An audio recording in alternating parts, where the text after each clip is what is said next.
உங்க வைஃபோட slipper size என்ன? 5 6 சரியா? தப்பா? தப்பா? சரிதானே? 5 சைஸ். சரி, அவரோட ஃபேவரட் ஃபுட் பீட்சா. நீங்க சமைக்கிறதுல? நான் சமைக்கிறதுல அந்த குடிமையை வாயால எப்படினே சொல்லுவேன். இல்லாத நேரத்துல நான் தான் வீட்ல சமைக்கிறேன். இல்லன்னு சொல்லுங்க பாப்போம். இல்ல. அவங்களோட ஃபேவரட் மூவி? அவங்க ரீசெண்டா பார்த்த மூவி என்ன தெரியுமா? சூரிய வம்சம் பார்த்தாங்க அன்னைக்கு. அத உட்கார்ந்து பார்த்துட்டு வந்து எப்படின்னா கல்யாணத்துக்கு முன்னாடி எல்லாமே அக்யூரேட்டா ஞாபகம் வச்சுப்பாங்க. இந்த கல்யாணம் ஆன மொமெண்ட் இருக்குல்ல, அடுத்த நாள்ல இருந்து ஞாபகம் மறதின்னு ஒன்று பயங்கரமா ஸ்டார்ட் ஆயிடும் பசங்களுக்கு. 2 years தான் ஆகுது. வாட் இஸ் திஸ் பிரச்சனை? என்ன பண்றது? அவங்களோட நீங்க ஒரு மிரட்டுறீங்க. இன்னைக்கு நம்ம கூட ஷாம்பவி அண்ட் பிரஷ்னா இருக்காங்க. ஹலோ, வணக்கம். எப்படி இருக்கீங்க? சூப்பரா இருக்கும். சரி, இப்போ வந்து ஒரு சின்ன கம்பேட்டபிலிட்டி டெஸ்ட், ஓகேவா? ஸோ எவ்வளோ தூரம் உங்க 2 பேர்த்தையும் தெரிஞ்சு வச்சிருக்கீங்கன்னு பார்ப்போம். ஓகே, உங்க வைஃபோட ஸ்லிப்பர் சைஸ் என்ன? 5 6 சரியா? தப்பா? தப்பா? சரிதானே? 5 சைஸ். 5 தானே? இல்ல 6 6 கரெக்டா சொல்லணும். ஏதோ ஃபர்ஸ்ட் ட்ரையல் கொஸ்டின்னால நான் விட்டுட்டேன். ஓகே, அவரோட ஷர்ட் சைஸ் என்ன? 40. கரெக்டா? பேங்கா நான் சொல்றாங்க. சரி, அவரோட ஃபேவரட் ஃபுட்? பீட்சா. நீங்க சமைக்கிறதுல? நான் சமைக்கிறதுல சமைப்பீங்களா? First question. சமைப்பீங்களா? First question.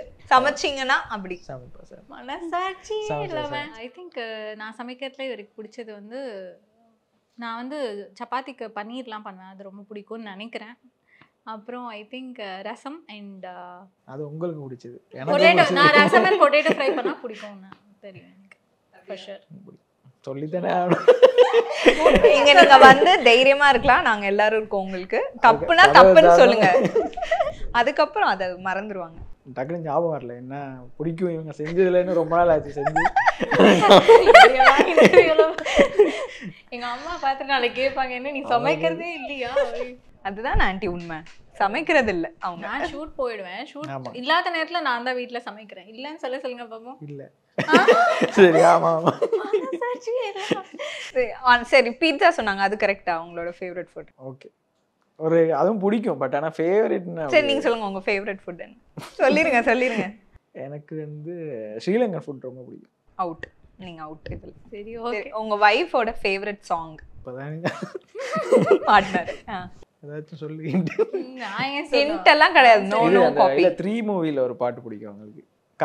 கண்ணழகவா அந்த பாட்டா? நீ நீ பார்த்தது. தப்பிச்சிட்டாரு. ஓகே. உங்க ஹஸ்பண்டுக்கு பிடிச்ச ஃபேவரட் பிராண்ட்? ஐ திங்க் ஜாரா ரொம்ப பிடிக்கும். ஜாரா எல்லா ட்ரெஸ்ஸஸ் ரொம்ப பிடிக்கும். பர்ஃப்யூம் கூட ஜாரா ரொம்ப பிடிக்கும் எல்லாமே. அவங்களோட ஃபேவரட் மூவி? நீங்க அவங்களுக்கெல்லாம் இல்ல, ஈஸியா நான் அடிக்கடி பார்ப்பேன். ரொம்ப ஈஸி. அடிக்கடி இதான் பார்த்துட்டு மூவி இதெல்லாம் வந்து அத பத்தி தான் நிறைய பேசுவோம். அவங்க வந்து மூவியே பெருசா பார்க்க மாட்டாங்க. எப்பயாவது பாப்போம். சரி, பார்த்த வரைக்கும் பார்த்த வரைக்கும் ஃபேவரட் நான் மூவி. வந்து நான் ஒரு ஹிண்ட் கொடுக்குறேன். இது வேணா, நான் ரீசெண்டா ஃப்ளைட்ல கூட தான் துபாய் போறேன். இது ஹாரி பாட்டர் பிடிக்கும். ஹிண்ட் எல்லாம் கொடுக்க கூடாது. இப்போ நம்ம வின் பண்ணுமா இல்லையா அந்த கேம்ல? அவங்க ரீசெண்டா பார்த்த மூவி என்ன தெரியுமா? சூரிய வம்சம் பார்த்தாங்க அன்னைக்கு. அத உட்கார்ந்து பார்த்துட்டு எங்க அப்பாவோட பார்த்தேன். எங்க அப்பா ரொம்ப அப்பாக்கெல்லாம் அங்க சூரிய வம்சம் பெஸ்ட் மூவி. எங்க அப்பாவோட பார்த்தேன். எங்க அப்பாவோட favourite movie. So Harry Potter தான் உங்களோட ஃபேவரட்? ஆமா, தமிழ்லயும் நிறைய படம் இருக்கு. பட் அதிகமா பாக்குறது திருப்பி திருப்பி பார்த்தாலும் போர் அடிக்காத ஹாரி பாட்டர்னு நினைக்கிறேன். அண்ட் உங்க வைஃபோட ஃபேவரட் டெஸ்டினேஷன் ஸ்பாட்? சுவிஸ். மனசுல கொடுத்தது நீங்க சொல்லக்கூடாதுப்பா. எனக்கு கொடுத்தது சொல்லுங்க. பாரிஸ் இல்லையா? பாரிஸும் இருக்கு. பட் அதுக்கு மேல அந்த பீட்சா மேட்டர் மாதிரி வேற எங்கேயோ இருக்கு. இந்தியாக்குள்ள என்ன ஃபேவரட் எனக்கு? இந்தியாக்குள்ள சொல்லுங்க. இது அந்தமான். கரெக்டா? அது இந்தியாக்குள்ள வராதுங்களே. அது இந்தியா தான், ஆனா இந்தியாக்கு வெளியே வரும். உன் பர்த்டேக்கு பிளான் போட்டோம். ஹிண்ட் கொடுக்காதீங்க, நம்ம கேம் வின் பண்ணுவோம். இந்த பசங்க இவன் வந்து எப்படின்னா கல்யாணத்துக்கு முன்னாடி எல்லாமே அக்யூரேட்டா ஞாபகம் வச்சுப்பாங்க. இந்த கல்யாணம் ஆன மொமெண்ட் இருக்குல்ல, அடுத்த நாள்ல இருந்து ஞாபகம் மறதின்னு ஒன்று பயங்கரமா ஸ்டார்ட் ஆயிடும் பசங்களுக்கு. ஐ திங்க் அந்த வியாதி வந்து இவரை வந்து ஹெவியா எஃபெக்ட் பண்ணிச்சு. 2 years தான் ஆகுது. வாட் இஸ் திஸ் பிரச்சனை? என்ன பண்றது? அவங்களோட நீங்க ஒரு மிரட்டுறீங்க. ஜாலியா இருக்கு எனக்கு. சரி, ஆக மொத்தம் நீங்க வந்து இந்த கொஸ்டின்ல ஃபெயில். நீங்களே சொல்லுங்க உங்க ஸ்பாட். இந்தியாக்குள்ள இப்போ எனக்கு ரொம்ப போகணும்னு நினைக்கிறது காஷ்மீர் அண்ட் ஜெய்ப்பூர் போகணும்னு நான் கேட்டு இருக்கேன். இது ரெண்டும் போகணும். ஈஸியான ஒரு கெஸ். அண்ட் இப்போ இந்த இயர் வந்து நான் கேட்டிருந்தேன், என்ன பாலி கூட்டிட்டு போங்க அப்படின்னு சொல்லி. பாலி அண்ட் இன்னொன்று வந்து இதுதான். நாங்கள் எல்லாம் சொல்லாலாவது கூட்டு போவீங்களா? சர்ப்ரைஸா எதையாவது பிளான் பண்ணுங்க. பிளான் பண்ணுங்க, ஐடியா கொடுக்குறாங்கல்ல. ஆனா அவங்க அத்தனை ஆப்ஷன் சொல்லியோ அதுல ஒரு ஆப்ஷன் கூட நம்ம சொல்லல. பாரிஸும் எனக்கு ரொம்ப பிடிக்கும். I want to visit. Okay, இந்த வருஷத்துல இதெல்லாம் இதுல ஏதோ ஒண்ணு, இந்த எல்லாம் இல்ல ஏதோ ஒண்ணு சர்ப்ரைஸ் பிளான் பண்ணிடுங்க. Okay done. நீங்க வந்து உங்க ஹஸ்பண்ட்க்கு கொடுத்த first gift watch. I watch. இப்போ உங்களுக்கு ஈஸி, நீங்க தான் ஈஸி. உங்க வைஃபோட ஸ்டார் சைன் என்னது? சொல்லு. கன்னி ராசி. கரெக்டா? கரெக்ட் தான். ஆனா அது क्वेश्चनல ஸ்டார் சைன் நட்சத்திரம் என்ன? அவ்வளவுதான். மை ஆனர், என் வேலை முடிஞ்சது. அஸ்தம். ஸோ வந்து யூஸ்வலாக சீரியல் கப்புள்ஸ்னாலே வந்து அவங்க சீரியல் பண்ணுவாங்க. அதெல்லாம் தாண்டி அவங்களோட பர்சனல் லைஃப் தெரிஞ்சுக்கணுன்னு வந்து ரொம்ப ஆர்வம் எனக்கு பர்சனலி. ஸோ உங்களோட காதல் கதையெல்லாம் வந்து நான் இன்னைக்கு கேட்க போகிறேன். ஏன்னா வந்து ரொம்ப ரேராக தான் வந்து நீங்கள் ஆஸ் அ கப்புளாக நாங்கள் வந்து உங்களை வெளியே பார்த்துருக்கோம். ஸோ வந்து சொல்லுங்கள், எவ்வளோ நாள் ஆச்சு கல்யாணம் ஆகி? 2 வருஷம் ஆயிடுச்சு. 2 வருஷம் ஆயிடுச்சு. ஓகே, லவ் மேரேஜா அரேஞ்ச் மேரேஜா? Love marriage. ஸோ கண்டிப்பாக வந்து அந்த லவ் ஸ்டோரி. பிரசன்னா வந்து காலேஜ் படிக்கும் போதுன்னு தெரியும்.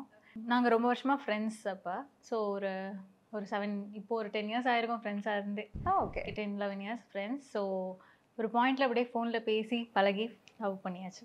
வீட்டிலலாம் அப்படியே ஸ்மூத்தாக முடிஞ்சிச்சா? எங்கள் வீட்டில் எந்த பிரச்சனையும் இல்லை. ஏன்னாங்க யூஸ்வலாக அப்படியே ரிவர்ஸாக இருக்கும். இல்லை நான் வந்து இப்போ நான் கல்யாணம் பண்ணுறதுக்கு முன்னாடி ஸ்ரீலங்காவில் இருந்தேன். ஸோ அப்போது அதனால பேரண்ட்ஸ் எல்லாம் அங்கே தான் இருந்தாங்க. ஸோ அப்போ புதுசாக இவங்க இண்டஸ்ட்ரியில் இருக்காங்க அப்படி இப்படின்றனால கொஞ்சம் பெருசாக பிரச்சனைன்னு இல்லை, சொல்லணும்னா அதை சொல்லிக்கலாம்.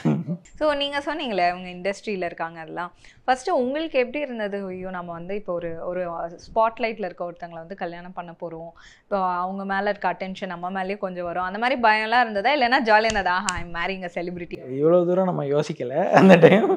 இல்லை ஃப்ரெண்டாக இருக்கப்பயே தெரியும் எனக்கு. அதுக்கப்புறம் தான் இவங்க இண்டஸ்ட்ரிக்குள்ளே வந்தாங்க. ஸோ அதனால் எனக்கு அதுக்கு முன்னாடி இருந்து ரொம்ப கம்ஃபர்டபுள். அதனால் அவ்வளோ தூரம் யோசிக்கலை. இப்போ கேட்குறப்ப தான் தோணுது.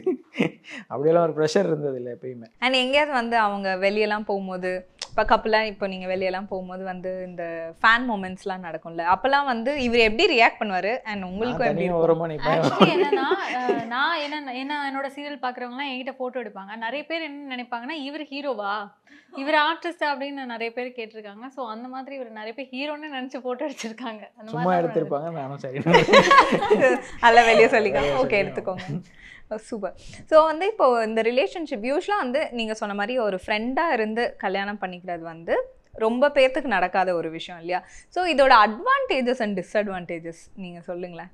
ஃப்ரெண்டை வந்து கல்யாணம் பண்ணிக்கிறதுல இருக்க அட்வான்டேஜஸ் ஃபர்ஸ்ட் சொல்லுங்கள். ஆக்சுவலி எதுவாக இருந்தாலும் தைரியமாக சொல்லலாம். எதுவுமே மறைக்கணுன்ற ஒரு பாயிண்ட் இருக்காது. செகண்ட் வந்து சண்டைலாம் வந்தாலும் ஜாலியாக போயிடும் அந்த மாதிரி.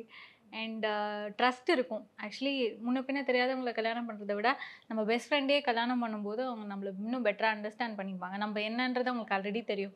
ஸோ அந்த புரிய வைக்கிற டைம், புரிஞ்சுக்கிற டைம் வந்து அதிகமாக ஆகாது. ஐ திங்க் அது வந்து ஒரு பயங்கர ப்ளஸ். அதோட தேல் பி வெரி சப்போர்ட்டிவ். நம்மளோட கெரியர் வைஸ் நம்ம என்ன பண்ணுறதுனாலும் அதுக்கு ஒரு பயங்கர சப்போர்ட்டாக இருப்பாங்கன்னு நான் நினைக்கிறேன். சரி, அவங்க அட்வான்டேஜஸ் சொல்லிட்டாங்க. அதோட ஃப்ரெண்டு கல்யாணம் பண்ணால் இந்த ஒரு டிஸ்அட்வான்டேஜ் இருக்குன்னா என்ன சொல்வீங்க? அட்வான்டேஜே தான் கொஞ்சம் டிஸ்அட்வான்டேஜ். ஏன்னா எல்லாமே தெரியும், ஃப்ரெண்டாக இருக்கனால ஈஸியாக மாட்டிக்கிறது எல்லாமே எதுவுமே மறைச்சு பண்ண முடியாது. அதனால ரெண்டுமே இருக்கு. சரி, என்ன மாதிரி விஷயத்துக்குலாம் வந்து பிரச்சனை வந்து உங்ககிட்ட மாட்டுவார்? பிரச்சனை மாட்ட மாட்டார், நான் தான் நிறைய மாட்டிப்பேன். என்னங்க இது ரிவர்ஸாக இருக்கு எல்லாமே இந்த ஸ்டோரியில். ஓகே, நீங்கள் என்னெல்லாம் பண்ணி மாட்டுவீங்க? ஆக்சுவலி நான் வந்து நிறைய குட்டி குட்டி பொய் சொல்லுவேன். நான் வந்து ஃபோனில் பொய் சொல்லும் போதே மாட்டிப்பேன். வாய்ஸ்லேயே கண்டுபிடிச்சிடுவாரு. ஆனால் தெரிஞ்சும் நான் பொய் சொல்லுவேன், சமாளிக்க அந்த மாதிரி. என்ன மாதிரி? சும்மா லைக் சாப்பிட்டியான்னு கேட்டால் சில சமயம் சாப்பிட்ருக்கவே மாட்டேன், நான் சாப்பிட்டேன்னு பொய் சொல்லுவேன். இன்னொன்று ஏதாவது ஒரு ஒர்க் ஒன்று சொல்லியிருந்தாலும் அதை மறந்துட்டு ஆமாம் பண்ணிட்டேன் அப்படின்ற அந்த மாதிரி கொஞ்சம் ஏதாவது அந்த மாதிரி கொஞ்சம் நடக்கும். அதனாலேயே கொஞ்சம் ஃபைட்ஸ் வரும். அதுக்கப்புறம் டைமிங் வந்து ஷூட் முடியறதுக்கு சில டைம் நமக்கே தெரியாது. அவங்க வந்து ஒரு 10 மணிக்கு முடிஞ்சிடும்னு சொல்லியிருப்பாங்க. ஃபார் எக்ஸாம்பிள் நான் சொல்கிறேன், அது கொஞ்சம் எக்ஸ்டெண்ட் ஆகி ஒரு 11-12 அந்த மாதிரி சம்டைம்ஸ் போகும். நீ 10 மணிக்கு தானே முடியும் சொல்ல, இன்னும் வீட்டுக்கு போகலையான்னு இவர் டென்ஷன் ஆவார். இல்லை ஏதோ 10 நிமிஷத்தில் முடிஞ்சிடும், 5 நிமிஷத்தில் கட் பண்ணால் விடியும் போது தான் முடியும், அந்த மாதிரி இருக்கும். அந்த மாதிரி சொல்லியிருக்கேன். ஓகே. அண்ட் இந்த ரிலேஷன்ஷிப் வந்து இப்போது நீங்கள் ஃப்ரெண்ட்ஷிப், அப்புறம் லவ் பண்ணியிருப்பீங்க, அதுக்கப்புறம் கல்யாணம். ஸோ 3 ஸ்டேஜஸாக வந்து இந்த ரிலேஷன்ஷிப் பில்ட் ஆயிருக்கு இல்லையா? ஸோ இந்த இவால்வ்மெண்ட் வந்து உங்களுக்கு எப்படி இருக்குது? ஸோ ஃபஸ்ட்டு வந்து ஒரு ஃப்ரெண்டாக இருக்கிறதுக்கும் இப்போ வந்து கல்யாணம் ஆகி ஒரு 2 வருஷத்துக்கு அப்புறம் இந்த இவால்வ்மெண்ட் எப்படி இருக்குது உங்களுக்கு ஆஸ் அ ரிலேஷன்? இல்லை நம்ம லவ் ஸ்டோரியில் கொஞ்சம் வந்து என்னென்னா லாங் டிஸ்டன்ஸ் தான் நிறைய இருந்துச்சு. அப்படின்னா காலேஜ் படிக்கிறப்போ ஃப்ரெண்டாக இருந்தா, அதுக்கப்புறம் நான் துபாயில் ஒர்க் பண்ணிட்டு இருந்தப்போ தான் நம்ம லவ் பண்ண ஸ்டார்ட் பண்ணோம். ஸோ அந்த டைம் வந்து நாங்கள் கல்யாணத்துக்கு முன்னாடி ஒரு வாட்டி தான் வந்து மீட் பண்ணேன். லவ் பண்ணப்பே நான் ஒரு வாட்டி தான் மீட் பண்ணேன். ஒரே ஒரு வாட்டி தான் லவ் பண்ணும்போது மீட் பண்ணியிருக்கோம். ஆமாம். ஸோ அதனால ஒழுங்காக சேர்ந்து இருந்ததுன்னா கல்யாண டைமில் இதுக்கப்புறம் தான் நம்ம சேர்ந்தே இருக்கிறோம். ஸோ அதனால் அதுவும் நான் வந்து ஷூட்டுன்னு பாதி நேரம் வெளியூருக்கு போயிடுவேன். ஸோ அதனால் ஃப்ரெண்டாக இருந்தப்போ அதான் கூட டைம் ஸ்பெண்ட் வந்து கல்யாணம் பண்ணதுக்கு அப்புறம் தான் நம்ம. அண்ட் யூஸ்வலாக வந்து ரிலேஷன்ஷிப்பில் வந்து இந்த காலத்துலலாம் ஹோல்ட் ஆன் பண்ணுறதே ரொம்ப கஷ்டம். அதுலேயும் லாங் டிஸ்டன்ஸ்னால் இப்போலாம் லாங் டிஸ்டன்ஸ் அப்படின்னாலே வந்து முடிவு பண்ணிடுறாங்க, ஓகே இது வந்து ஒர்க் அவுட் ஆகாது அப்படின்ட்டு. ஸோ நீங்கள் சொல்லுங்கள் ஒரு நல்ல டிப், ஒரு லாங் டிஸ்டன்ஸ் ரிலேஷன்ஷிப்பில் பண்ணணும் பண்ணக்கூடாது அப்படின்ற விஷயங்கள் சொல்லுங்கள். ஐ திங்க் லாங் டிஸ்டன்ஸ் ரிலேஷன்ஷிப்பில் வந்து நிறைய வந்து இம்பார்ட்டன்ஸ் கொடுக்கணும். ஐ திங்க் ட்ரஸ்ட் அதிகமாக இருந்தால் மட்டும்தான் அது ஒர்க் அவுட் ஆகும். அதோட வந்து நாங்கள் 2 பேருமே பயங்கர ஒர்க் பண்ணிகிட்ருக்கோம். ஸோ இவரோட ஒர்க் டைமிங்ஸ், அங்கே இருக்க டைமிங்ஸ் ஒரு டிஃப்ரெண்ட், என் ஒர்க் டைமிங்ஸ் வந்து டைமே இல்லாத ஜாப். ஸோ உங்களுக்கே தெரியும், நம்ம வந்து வர டைம் தான் நமக்கு தெரியும், போகிற டைம் தெரியாது. ஸோ இந்த சுச்சுவேஷன்லேயே எப்படியாவது நாங்கள் டைம் கிடைக்கும் போது will communication is the key. I say. So ஒரு நாளைக்கு மினிமம் அட்லீஸ்ட் நாங்கள் ஒரு 10 மினிட்ஸாவது பேசுவோம். டேயில் என்ன நடந்ததுன்னு நாங்கள் ஷேர் பண்ணுவோம். அப்பா இருந்தாலும் டவுன்ஸாக இருந்தால் எதுவாக இருந்தாலும் வி ஷேர். ஐ திங்க் அந்த மாதிரி நாங்கள் ஷேர் பண்ணுறது தான் வந்து எங்கள் பாண்டை வந்து இன்னும் ஸ்ட்ராங் ஆச்சு. இதோட ரொம்ப ஒரு கஷ்டமான டைமில் வந்து அந்த பர்சன் நம்ம பக்கத்துலேயே இருக்க மாட்டாங்க, பட் அவங்க ஒரு வேர்ட்ஸ் மட்டும்தான் நம்மளை வந்து பயங்கரமாக மோட்டிவேட் பண்ணிகிட்டே இருக்கும். ஐ திங்க் என்னோட ரொம்ப டவுனான டைமில் வந்து பிரச்சனை வந்து இந்த ஃபோனில் என்னை மோட்டிவேட் பண்ணுறதே வந்து எனக்கு வந்து ஓகே, அது வந்து எனக்கு ஒரு பவர் கொடுத்தது. லைக் என்னோட திங்ஸ்லாம் வந்து நான் பெட்டராக பண்ணுறதுக்கு. ஐ திங்க் அதுதான் நான் நினைக்கிறேன். நீங்கள் சொல்லுங்கள், how was your long distance relationship? தூரமாக இருக்கிறப்ப அந்த லோன்லினஸ் இருக்கும். ஸோ அது வந்து எப்பயுமே ஒரு லாங் டிஸ்டன்ஸில் வந்து அது எப்பயுமே நம்மக்கிட்ட வந்துகிட்டே இருக்கும். ஸோ அதை வந்து கரெக்டான ஒரு மீட்டரில் இல்லை அப்பப்போ வந்து நம்மளோட அந்த கேர் பண்ணுறதா இருக்கட்டும், இல்லை வந்து நம்மளை எவ்வளோ தூரம் அந்த லோன்லினஸை இல்லாமல் பண்ணுற அளவுக்கு அவங்க எவ்வளோ தூரம் அந்த எஃபர்ட் போடுறன்றது தான். அண்ட் குட்டி குட்டி சர்ப்ரைசஸ். ஓகே. அதுவும் ஆக்சுவலி என்னன்னா, இவங்க துபாயில் இருப்பாங்க. ஸோ எனக்கு என்னன்னா, நான் இங்கே இந்தியாவில் இருந்து எனக்கு இவங்களுக்கு ஃபஸ்ட்டு டைம் இவங்களோட பர்த்டேக்கு நான் கிஃப்ட் அனுப்பிச்சேன். எனக்கு வந்து அனுப்பவே முடியல, பிகாஸ் இங்கே இருக்கிற இந்தியன் கார்டெல்லாம் அங்கே ஒர்க்கே ஆகாது.